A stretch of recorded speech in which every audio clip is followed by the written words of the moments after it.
یکی از مشکلاتی که اینجا خیلی می‌بینیم که مشکل کرم خراب تو درختای بیل یا خیلی از درختای حالا گردو و فندق درختای سیب هست.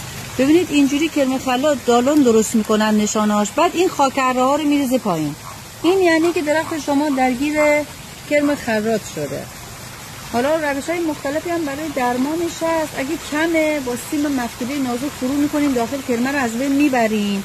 بعدم چیکار می‌کنین؟ با یه سم آفتکش قشنگ میاین اونجا رو ضد عفونی می‌کنین، با یه خمیری پر می‌کنین، یا از خمیر زعفران استفاده می‌کنین یا از خمیر آنتیکالو. اینا خودشون سم دارن، سما میره تو تصویریه، بخار میشه کرمه رو از بین میبره.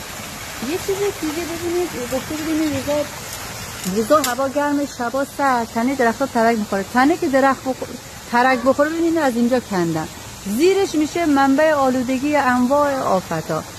ببینید برای همین میگیم تو این فصل حتما از رنگ تنه استفاده کنید. البته این خب کرم خرات هم زده تمام این درخت بید دیگه کلا این مزرعه او نابود شده.